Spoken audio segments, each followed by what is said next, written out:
This is the Authentic Change Podcast, and I am Mike Horne. Authenticity reflects what we want from each other and our organizations: open communication, trust, community, fun, and opportunity. I want to help you to do your best in your personal and professional relationships. This podcast delivers expertise, insights, and approaches on authentic leadership, to live your purpose, to lead from your values, to establish connected relationships, to steward people and culture change, to build and sustain prosperity, and to open doors and possibilities. This podcast will assist you in paving the way forward to personal, team, and organizational prosperity. Welcome to the Authentic Change Podcast with Mike Horne. And today, a guest I'm most delighted to introduce to the audience for Authentic Change, Cindy Miller. Cindy is a colleague of mine. We met at a company called Genentech, where both of us were working. And I think when we made a connection, we found that our connections dug deeper, that there were roots that combined us, and from there, a great colleagueship and friendship evolved. So I'm so delighted to welcome Dr. Cindy Miller today. She's an ICF certified coach and an Immunity to Change certified coach. She's a trusted coach and effective facilitator who has helped hundreds of leaders develop their potential, achieve their goals, and lead large-scale changes. An experienced leadership, team, and organization development consultant, Cindy has held global leadership roles in the biotech, pharma, and financial services industries. She holds a doctorate in human and organizational systems and an MA in human development from Fielding Graduate University and a BA from Georgetown University. Her original research on meaningful work over the life course has inspired many to find more meaning in their work and in their lives. And while that is a beautiful introduction and portrait of Cindy Miller, I think it only scratches the surface of this amazing human being who I'm honored to have on Authentic Change today. Cindy, there are so many points where we connected. Fielding, I just think about the breadth and depth of it. Again, so glad to introduce you to our growing audience. And could you say a few words about yourself? Sure. Mike, I'm delighted to be here with you. Thanks so much for the invitation. It's always great to have connection with you. And you're right, our connection is broad and it's deep. I consider you a dear friend and colleague, and I've learned so much from you, Mike, over the years that we've worked together. So I'm very happy to be here and humbled by that introduction. Yeah, well, you're amazing. I'd love to stay focused in today's discussion and episode and podcast with you on authenticity, on integrity, and particularly how it shows up for you as a, well-credentialed, well-hired coach, and how it syncs with your own values. And maybe that's the place to start, is to think about what are some of the values that underlie your work, Cindy? Mm-hmm. Mike, it's interesting because what I find in my work right now is that I am meeting people at the point of change. And I have the honor and privilege to partner with them as they consider the changes they want to make, how they want to grow and develop. So the rooted values there are really the deep belief that we are given strengths and talents, and we're given those to use in service of others for the good of all. And that may sound kind of like high value. When I look back at my life, I know that this has been a true root and something that I draw on and believe in so deeply that it's threaded through everything that I do. So the belief, I mean, as I heard it, is that we're given strengths and talents to develop and grow in service of others. Mm-hmm. So that talks about bringing your whole self to every situation that you're in. And that's your true rock. That's what you believe in fundamentally. What led you there? I think everything I've experienced in my life so far has led me to the point where I am.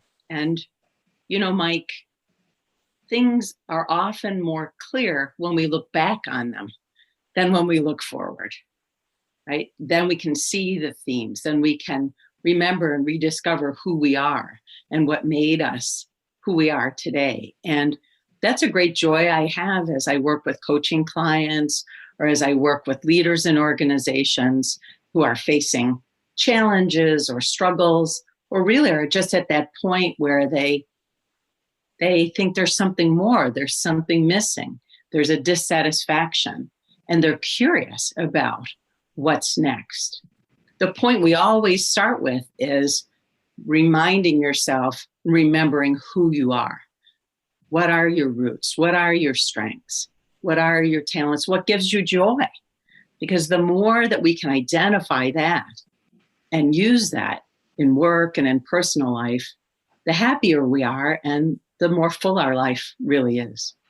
Right. That is clearly what I think about when I consider the topic of authenticity is happiness.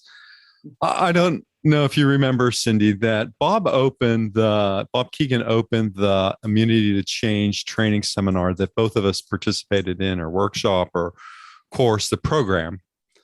And I recall that he said, and how correct this is, that he said that, maybe coaching is to help eliminate a little bit of suffering, it's a sort of a Buddhist approach. And I think of something else, that I think it's to increase happiness, because I think that an authentic person is somebody who's congruent, that their, attitudes, behaviors, cognitions, ways of thinking, they all line up. And as a result, you have some, I don't mean the kind of happiness that comes with having a, new boyfriend or girlfriend or grandchild or, one of those kinds of events. But I mean, a sustained happiness that occurs. And what do you think that the aim is? You've stated it so eloquently. I'm just wondering, on what side of the equation the happiness, the ending suffering comes along, because both are real. Both are very real. And I remember Lisa Leahy talking about that also, and moved with passion about the work about immunity to change. So I'm wondering, Mike, I think it's a yin and a yang thing. It's a little of both, right? So that the suffering gets our attention, and the pain might be the invitation to what we need to change here. And that can open the door to the happiness that we can experience. So life is made up of both. Yes, because you also mentioned dissatisfaction, as you were, dissatisfaction as perhaps as a motivator. Mm-hmm. And it did make me think of that equation, that the need for change, has to have dissatisfaction. There has to be some dissatisfaction with the status quo. There has to be some sort of vision of where you're headed, or however you want to describe that, a goal, a purpose, an objective, a vision.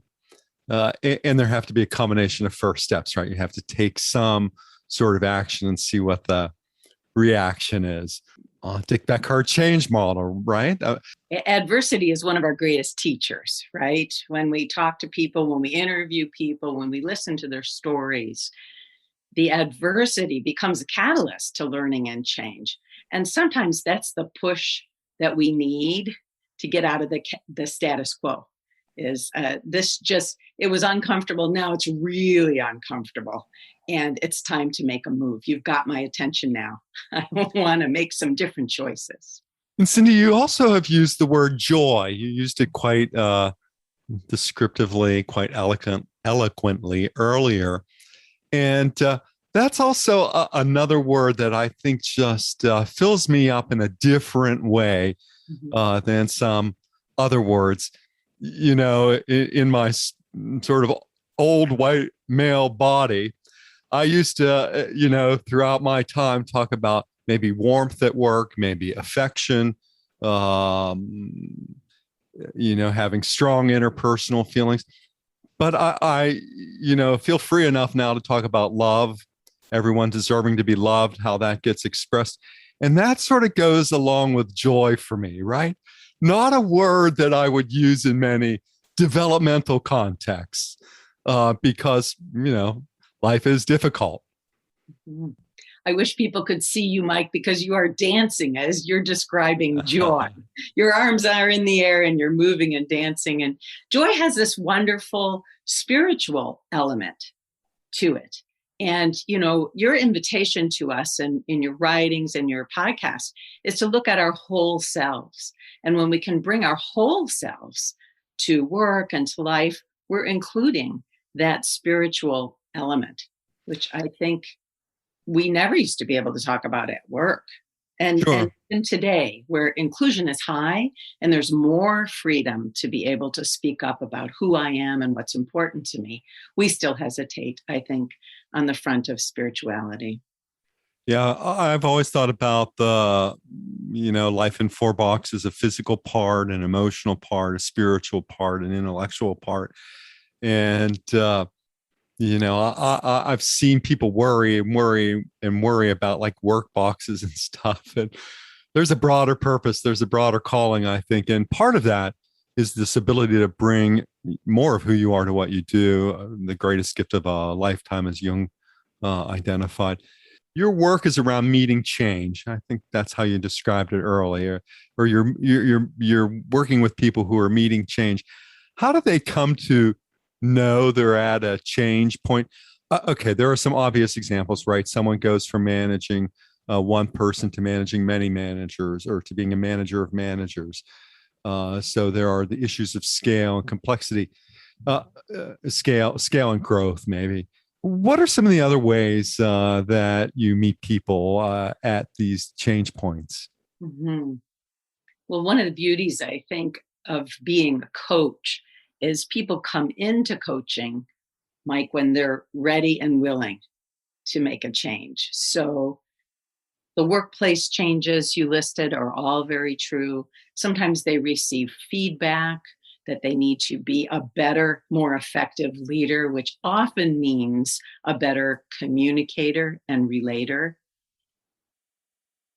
I work with a lot of first-time managers and absolutely enjoy the energy that they bring and the dedication they bring to being a good leader, an effective leader. And they can easily describe good leaders and bad leaders. We ask people this and they make the lists of the same qualities. So we inherently know what makes a good leader. We often learn it from our experiences being led poorly by others. So in the workplace, those are some of the drivers. Sometimes a desire to try something new or next in my career. Often a restructure shakes the system up and shakes the people up, and everyone has to reapply for their jobs, which is mass terrorism, if you ask me. There's better ways to do it. It doesn't have to happen that way. So on the work front, those are some of the reasons people come into coaching. On the personal front, sometimes there's this sense of something more, something different. Sometimes it's a change in lifestyle. New child is born. There's a new dynamic in the family. What choices will I make? Or the nest is now empty. What do I want to do next?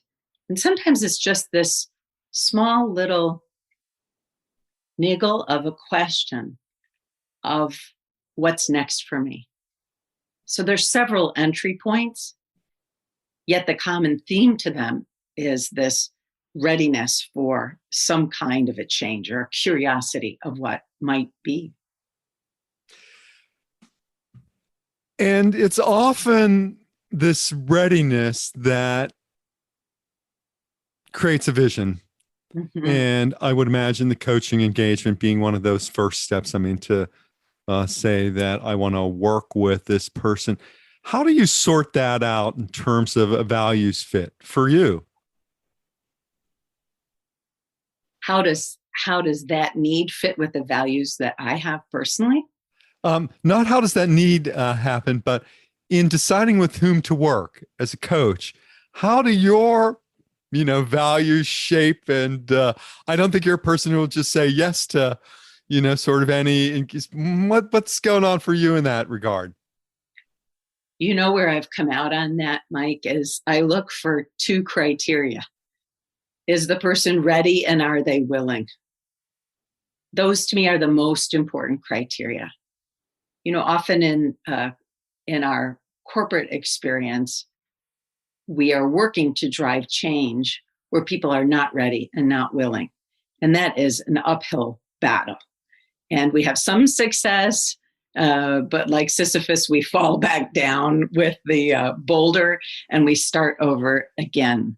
So at the point where I am now, if a person comes with a sincere desire and a curiosity and an open heart to pause, reflect, become more self-aware, explore, learn, generate some options and choices, and experiment with some of those, I'm all in.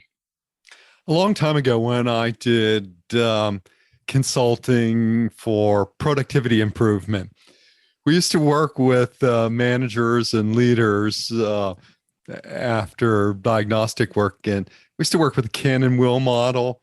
There are certain when you mix your skills and your attitudes, you can and you will, or you can and you won't, or you can't and you won't, or you can't and you will. And I was wondering, just as you were describing that came into my frame of reference, because you're at maybe a point with many where they can't, but they're willing in some ways, right? It's might be the acquisition of a new worldview. It might be the acquisition of a new skill. What are you moving people towards in that vision of helping them become who they are? So that they can't, but want to. Right. It's a great space, right? It's a great space because leadership skills can be learned. Relationship skills can be learned. And often I find, I don't know about you, Mike, but I find that people don't have that many good role models to hear what effective communication sounds like. So in some of my coaching and training, we really work on the skills. What do you want to say? How might you say that? One of the toughest areas for leaders is giving constructive feedback. And I find several times a week, I'm helping others learn how to plan for and deliver that feedback effectively. People are afraid. They're afraid that they will hurt the person's feelings, or they're afraid that they will hurt the relationship. Yet, when I ask people, tell me about a time when you received constructive feedback and it was delivered effectively, they'll share that story. And I ask, how do you feel now about the person who gave it to you? And pretty much without exception, they say the level of trust they have with that person has increased because they cared and took the time to share that information with me. So we need to know how to communicate honestly with good intent. A communication increases intimacy, and that I think makes for, that describes interpersonal relationships that are filled with trust, so that advance is possible, progress is possible. When you enter this discussion around feedback and asking for feedback, there's a way of approaching that subject around delivering feedback. I think about our mentors, Charlie and Edie Seashore, who who said that feedback often says more about the giver than it does the receiver. So that if you want feedback, if you want to increase the quality of your feedback, ask for feedback.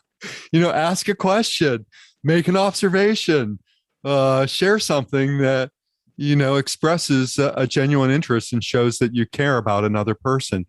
So I think we have the privilege often of working with people who have succeeded based on their talents, based on their standards of excellence, usually on their technical competence, and who are, smart and generally likable enough people, but who often step into challenges that either they haven't anticipated or that stretch them in different ways, in which a partner can be an effective agent of change and growth and development. Is that what you experience as well, Cindy, as you enter into a relationship with a coachee? Yes, absolutely, Mike. And it reminds me, we all need champions within organizations, people who believe in us and help us learn and grow. And I've come to believe that we never master leadership. We can get really good at it, very skilled at it.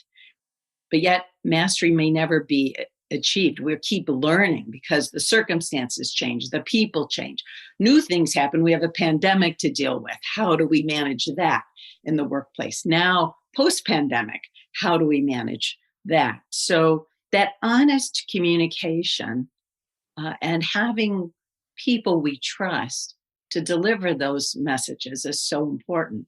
A lot of leaders are trying to create environments where feedback is a regular flow of communication. It's not that once a year, give you the zing I forgot to tell you all year or I've been avoiding. It's really sincerely about, here are the things you're doing well, specifically the behaviors and the impact. Keep going. Here's one way you could be more effective. How many people do we know that never heard that piece of feedback and that person just moves around the organization, and then you inherit that person and they say they've never received that feedback before? So I do believe what you've said is true. And Charlie and Edie made a big difference in terms of feedback. So I do often say, if you want to create that environment, ask for feedback, ask 2 simple questions. What's one thing I'm doing well that's working? What's one thing I could do better? And how you receive it makes a difference. Really listen, be open to it, be curious about it. Ask what could be a different behavior, and ask that person, to your point, to be a partner, to observe you, to give you feedback when you are doing it well, and then when you fall back into old patterns, so you can make it a new habit for yourself. You're really working at some fundamental transformation of helping the person to, in order to achieve their objective. Or do you find it more incremental at times? or is it both? It's a bit of both, I think. Yeah. And, some clients come so ready that they roll up their sleeves, they're willing to do the work. They'll do the self-reflection, they'll do the exercises, do the planning, and they're just ready to go, ready to take action. And others need to marinate a bit. Let me think about it, let me reflect on it. Let me use my life experience in the next 2 weeks to see how this shows up and how it helps me, or the price I'm paying for continuing with something that's just not working. So what about results, Cindy, or outcomes, and how they show up for you, and what feedback you might hear from others? So Stephen Covey always said, begin with the end in mind. And so I think all the work has to start there. So with a coaching client, we'll ask, what brings you to coaching? What are you hoping to get out of it? And articulate, the client actually articulates their objectives and goals. Now we start with those, and Mike, as you know, sometimes new objectives emerge as we make our way through the process. Mm-hmm. So two ways of measuring outcomes.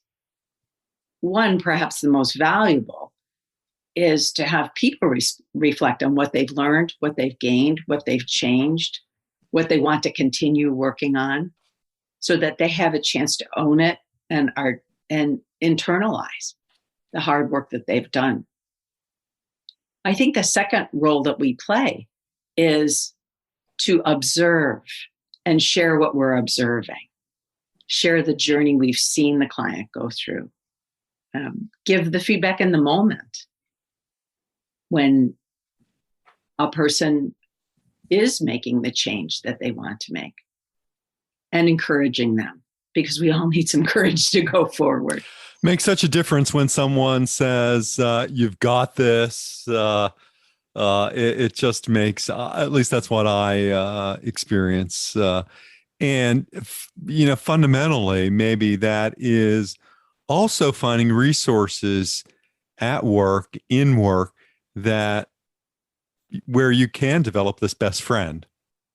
Yeah. This someone who can be your, and often a difficult, conventionally, often a difficult role for a manager going forward. I'm not so sure that paradigm will hold as, will many of our conceptions about the last 50 years of management as we think about, workforces that are more globally distributed. Everything has just been accelerated for many. And yet, certainly a center holds around the kinds of tasks that many perform day in and day out, in routine and other kinds of work that provide service and goodness in the world. Mm-hmm. Well, the inherent dilemma with being a person's manager is the power structure, because the manager does have the power to increase salary, determine bonus, open doors, close doors, encourage development. So the leader's role is such a challenging role, especially leaders in the middle, because they need to get work done through others. They need to invest in the development of people, and they cannot solely determine the path for another person, a promotion. Everything's done in collaboration these days, or there's not enough budget. And as soon as you get the path going, everything restructures, and the leader needs to shift again. Managers in the middle are really walking a very fine line often.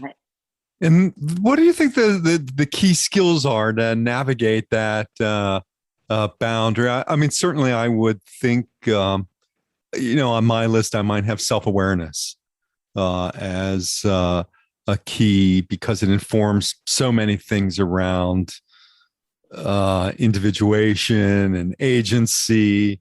But I'd have to give it some thought, but that would be one on my list. How about for you, Cindy? A spur of the moment question like that. I agree. Everything starts with self-awareness and leadership development, because we have to have the ability to pause, reflect, decide, reframe for growth. We just need that for growth. I think a lot of the skills that are needed going forward, Mike, are this ability to be resilient in continuous change, because things are so fluid now. And leaders are really called to do this with fewer human touch points than ever before. The pandemic taught us that. And what we see now, businesses and organizations figuring out, what will the world of work look like?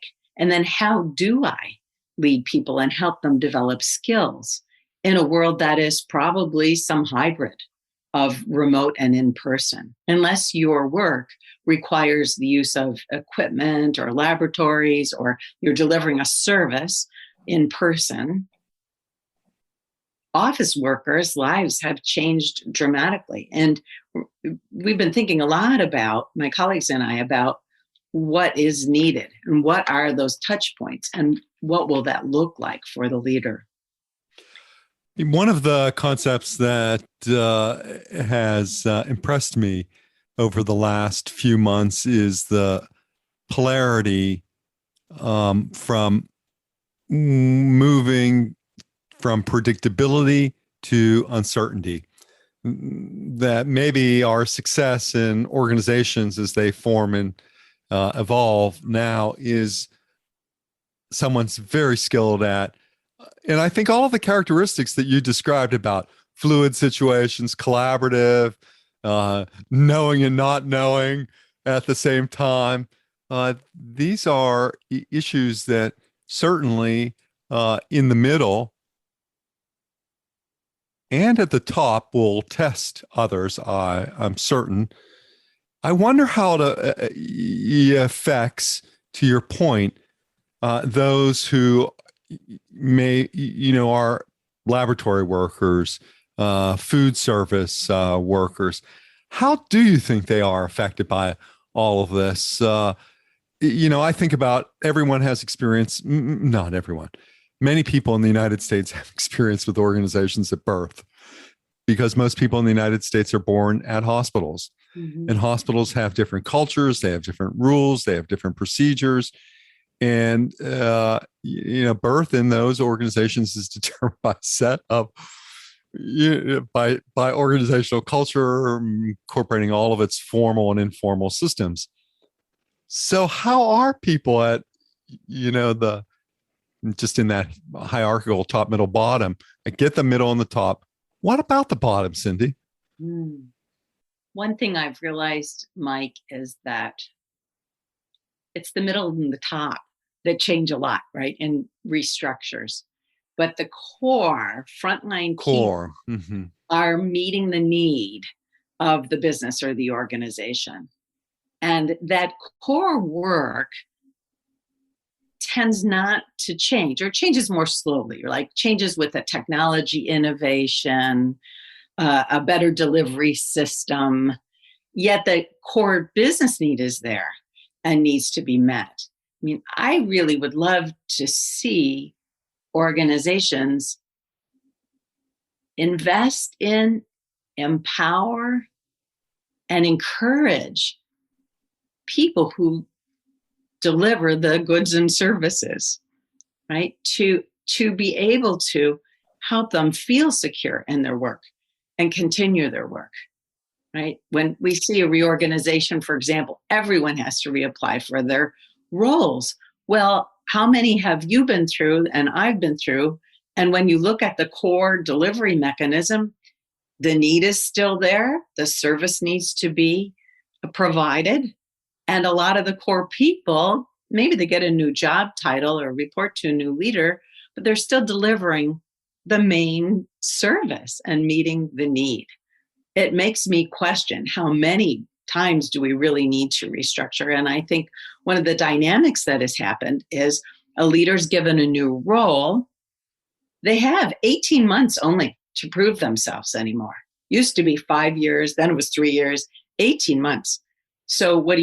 You have to rebuild the team, restructure. It takes 18 months for that to all land. And then a new leader comes in and people are in that process again. So I think there's a great opportunity for organizations to really look at this dynamic and the churn that it's creating inside each of its employees and really maybe turn it on its head and look at it very differently. What's the real gain? There's some gain. I'm sure there is. There's innovation, but what's the real gain and what's the real price? And how can we do this better going forward? Yeah. And what does it really mean for growth? And I think it's a great way for us to begin to wrap up, Cindy. You use these powerful words relative to creating the kind of opportunity and vision that you describe in the questions that you raise. And those words are invest, empower, and encourage. And I mean, couldn't we all use more of that?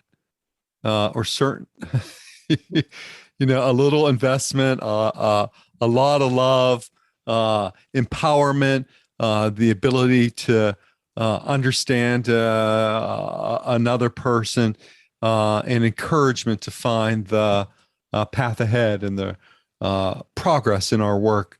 What a great way to begin to think about growing people and growing organizations authentically. Cindy, if people wanted to if our audience wanted to get in touch with you, how would they do that? The best way is at cindymillerassociates@gmail.com. cindymillerassociates.com, and then at email at Gmail, right? cindymillerassociates@gmail.com. Okay, that's the best way for people to get in touch with you. Okay, great. It's just been wonderful today, Cindy, to have you as a guest. So just as I wrap up, thank you. Thank you, Mike. And wonderful. Folks, cindymillerassociates@gmail.com. It's the way to get in touch with Cindy. Life will be richer for it. That's what I can say about connecting with Cindy to ignite your purpose, ignite your passion, to meet you where you are with the change effort in front of you. So until the next episode of Authentic Change with Mike Horne, be well. Thanks for listening. And I hope you'll subscribe today and tell a friend about our show. If you're looking for hands-on help to increase your success through authentic change, or have a question you'd like to hear me answer here, please email me at mike@mike-horne.com.